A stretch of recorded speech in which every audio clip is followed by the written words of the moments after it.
Hey, how's it going?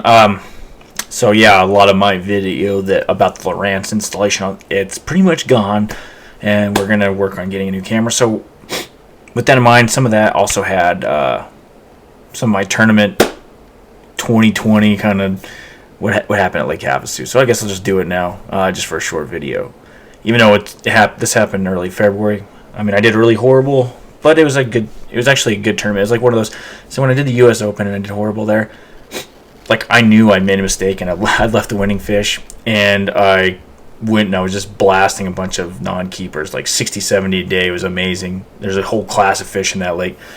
This one, I had a game plan, and I didn't know if it would be a winning game plan, but I went there one day and actually did well on that spot that I planned on staying. But then I decided to run back up and check just as a gamble and check these other areas, and that didn't pan out. And then the second day, I kind of audibled again. I mean, I'm kind of like that kind of risk taker, so I should have gone back to my. Oh no, wait! On the second day, I did go back to my old spot, but it was colder and whatnot, and I didn't give it enough chance. I kind of abandoned it, which I should have stayed there. But and then I audibled. Then the third day, I kind of just did the exact opposite again. I went to another part of the lake and just checked it out. And I caught a couple fish here and there, but nothing real. I knew I was out of it, and just kind of exploring Lake Havasu, which is an awesome place. That in fact makes me want to move there.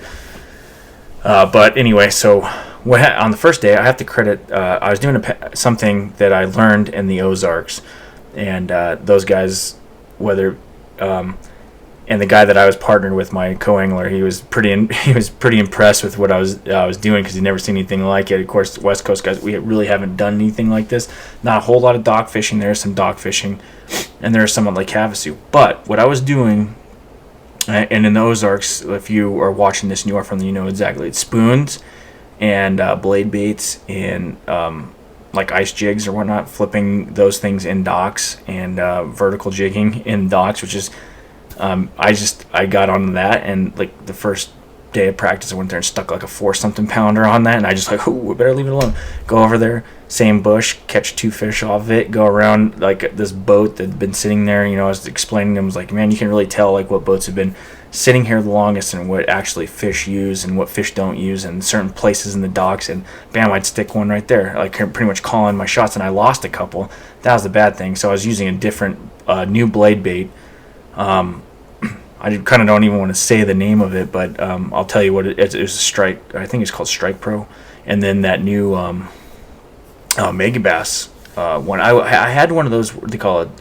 The Vault or something, or like I didn't get to pull any of those out, because I was just I started using those too, and I was impressed with them, and they were in like a 3/8 ounce. But I was doing that around the docks, and that was working pretty well. Then I was running around. I think I caught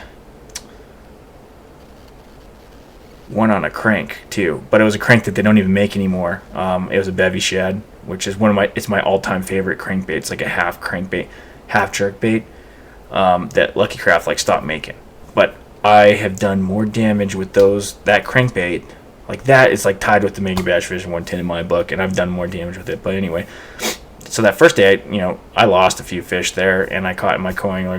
He didn't get anything, but it was a very specific bite. I was going around those docks flipping everything I could think of it at them, but that blade bait, or you could have done it with a spoon. I mean, I was, too, that's what they do in the Ozarks, but I learned that, and you could have done the same thing there. And then in the main lake, the next 2 days, like I said, that crankbait, and then and then a drop shot, which was cool. And then on the third day, actually, another reason I, didn't too well, we actually stopped. So everybody's running around. And when you try to go up the river in Havasu, there's some sandbars, and a guy got stuck there. So we were fishing. We go to this first spot because we're going to run in these backwaters kind of a little bit. Catch a fish, and I lose one. And we're watching all these other competitors, and one of the top 10 guys, he's over fishing his little area. And in fact, I was kind of a little leery. I didn't want to be around, because the guy's a legitimate shot, so we made sure we're kind of away. But they're just watching this dude stuck out there, and I was kind of watching him, make sure if he makes it, and he was just struggling. So finally, I was like, what, let's just go over there and help him. And then, so you have to kind of finagle your boat around. because you don't want to get stuck too. So we kind of get in there, and I almost do get stuck, but I don't mind getting out in the water even though it's cold. I've done it before. Had a power pole go down, had to go in there and push the hydraulic, get fiberglass all up in you, and then you almost get naked. But anyway, that's beside the point. So I don't mind. So I get out a little bit just to stabilize the boat. Kind of. We end up casting a lure into the guy's boat, and then he hooks his rope. We reel in his rope as far as he can, and then tie it to our rope, then secure and then I think the guy actually held onto it. Then I'm kind of throttling and we're barely making it. And then of course I used my Lowrance Ghost a little bit because actually pretty powerful to get us started. And then I did it with the big motor, but in like less than a foot of water. Finally got that guy out, and then he ended up we left him alone because he didn't have anywhere to go. Turns out his lower unit, he sucked so much stuff in and blew it, so he fished that area. And then we just went on and explored a little bit and didn't do very well, but I'm glad we helped that dude out. I mean, it turns out his lower unit was shot, but I think it's under warranty. But anyway, if it happens to me in a tournament, I'd want somebody to do the same thing. Anyway, that was pretty much it for Lake Havasu 20, that Won Bass Open. I'm going to fish that again. I got a lot better idea.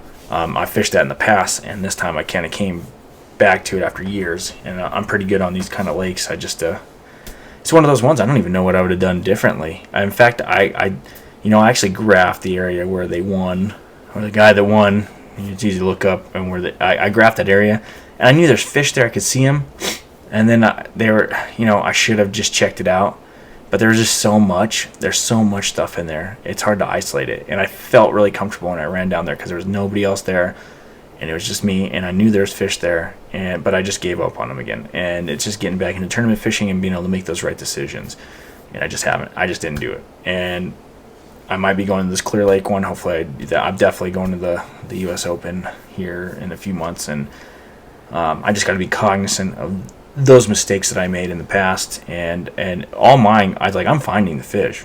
I'm finding at least check caching fish.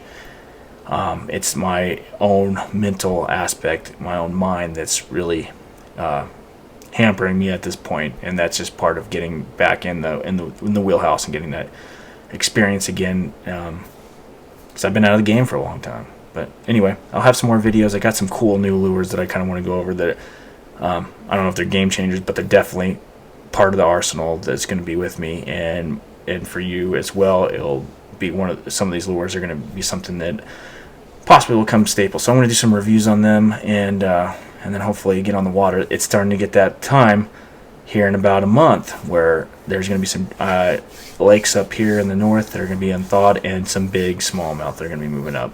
And I'm not talking about little, not little, but 4 or 5 pounds. I'm talking about 5, 6, possibly even pushing 7 pounders. But we'll see. We'll get some videos. Anyway, peace out.